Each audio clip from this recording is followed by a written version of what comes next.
السلام علیکم ورحمۃ اللہ وبرکاتہ۔ بسم اللہ الرحمن الرحیم۔ عزیز طلباء، تعلیم الاسلام کے آج کے سبق میں ہم انشاءاللہ رسالت کے بارے میں پڑھیں گے۔ سوال ہوتا ہے کہ تمام پیغمبروں کی گنتی اور نام تو معلوم نہیں ہیں، مگر مشہور پیغمبروں کے کچھ نام بتائیں۔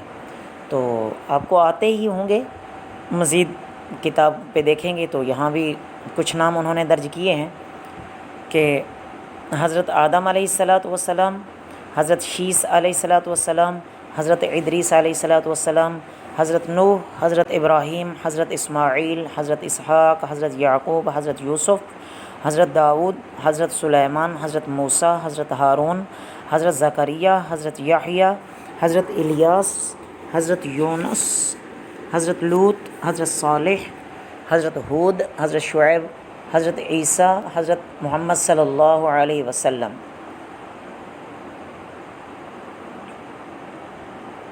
سوال: حضرت صلی اللہ علیہ وسلم عرب کے کس خاندان میں سے ہیں؟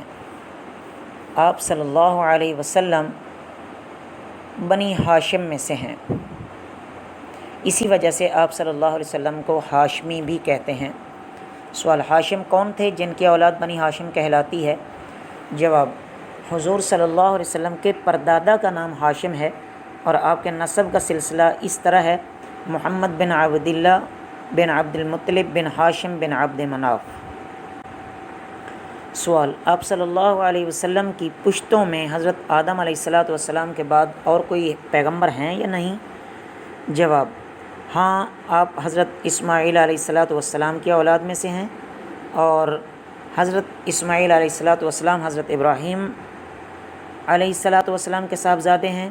ان دونوں کے علاوہ حضرت نوح علیہ الصلاۃ والسلام اور حضرت ادریس علیہ الصلاۃ والسلام اور حضرت شیس علیہ الصلاۃ والسلام، یہ تینوں حضور صلی اللہ علیہ وسلم کے نسب کے سلسلے میں داخل ہیں۔ سوال: حضرت محمد صلی اللہ علیہ وسلم کو کتنی عمر میں پیغمبری ملی؟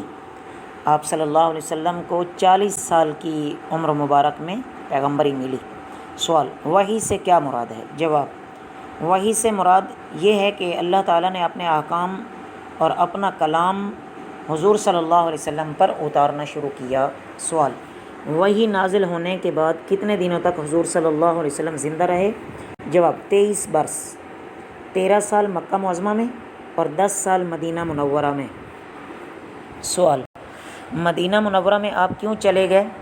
جواب: جب آپ صلی اللہ علیہ وسلم نے مکہ معظمہ کے لوگوں کو اللہ تعالیٰ کی توحید کی دعوت دی اور ان سے فرمایا کہ بت پرستی کو چھوڑو اور ایک اللہ پر ایمان لاؤ، تو وہ لوگ آپ کے دشمن ہو گئے، کیونکہ وہ تو بتوں کی پوجا کرتے تھے، انہیں کو ہی اپنا معبود سمجھتے تھے۔ تو آپ صلی اللہ علیہ وسلم کو انہوں نے بہت تکلیفیں دینی شروع کی اور تکلیفوں کی انتہا کر دی۔ آپ صلی اللہ علیہ وسلم برابر توحید کی تعلیم دیتے رہے اور اللہ کے احکام پہنچاتے رہے۔ بالآخر جب کوئی حد نہ رہی ان کی دشمنی کی اور انہوں نے الیاذ باللہ آپ صلی اللہ علیہ وسلم کو قتل کرنے کا ارادہ کیا، تو آپ صلی اللہ علیہ وسلم اللہ تعالیٰ کے حکم سے اپنے وطن مکہ کو چھوڑ کر مدینہ تشریف لے گئے۔ مدینہ کے لوگ پہلے مسلمان ہو چکے تھے اور وہ آپ صلی اللہ علیہ وسلم کی انتظار میں تھے اور بہت زیادہ مشتاق تھے کہ کب آپ صلی اللہ علیہ وسلم تشریف لائیں اور ہم ان کی زیارت کریں۔ مدینہ کے مسلمان جنہوں نے آپ صلی اللہ علیہ وسلم اور مہاجرین کی مدد کی، انہیں انصار کہتے ہیں۔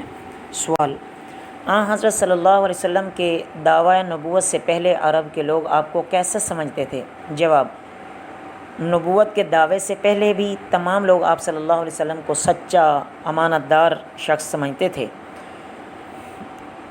آپ صلی اللہ علیہ وسلم کو امین کہہ کر پکارتے تھے اور لوگ آپ صلی اللہ علیہ وسلم کی بہت عزت کرتے تھے۔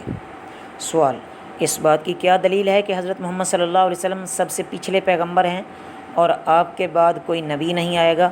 جواب: اول تو یہ کہ قرآن مجید میں آپ صلی اللہ علیہ وسلم کو خاتم النبیین کہا گیا ہے کہ آپ صلی اللہ علیہ وسلم تمام پیغمبروں میں سے آخری پیغمبر ہیں۔ دوسرا یہ کہ حضور صلی اللہ علیہ وسلم نے فرمایا: انا خاتم النبیین لا نبی بعدی، کہ میں آخری نبی ہوں، میرے بعد کوئی نبی نہیں آنے والا۔ تیسرا یہ کہ اللہ تعالیٰ نے قرآن مجید میں فرمایا الیوم اکملت لکم دینکم واتممت علیکم نعمتی ورضیت لکم الاسلام دینا، کہ آج میں نے تمہارے لیے تمہارا دین مکمل کر دیا اور اپنی نعمت تمہارے اوپر پوری کر دی اور تمہارے لیے دین اسلام کو پسند فرمایا۔ اس بات سے یہ ثابت ہوتا ہے کہ آپ صلی اللہ علیہ وسلم کے ذریعے سے اللہ تعالیٰ نے دین کی تکمیل کر دی اور آپ صلی اللہ علیہ وسلم کے بعد کسی پیغمبر کے آنے کی ضرورت ہی نہیں رہی۔ سوال، اس بات کی کیا دلیل ہے کہ حضرت رسول خدا صلی اللہ علیہ وسلم تمام پیغمبروں میں رتبے میں بڑے ہیں؟ سوال، آپ صلی اللہ علیہ وسلم کا تمام پیغمبروں سے افضل ہونا قرآن کی کئی آیتوں سے ثابت ہے، اور خود حضور صلی اللہ علیہ وسلم نے بھی فرمایا انا سید ولد آدم یوم القیامہ، کہ میں قیامت کے دن تمام اولاد آدم کا سردار ہوں گا۔ تو اس لحاظ سے آپ صلی اللہ علیہ وسلم تمام پیغمبروں سے افضل ہیں اور ان کے سردار ہوئے، کیونکہ اولاد آدم میں تمام پیغمبر علیہم الصلاۃ والسلام بھی تو داخل ہیں۔ تو کل کے سبق میں عزیز طلبہ ہم صحابہ کرام رضی اللہ تعالیٰ عنہ مجمعین کا بیان پڑھیں گے۔ یہاں تک اچھی طرح ذہن نشین کر لیجئے۔ اللہ آپ کا حامی و ناصر ہو۔ وما علینا الا البلاغ المبین۔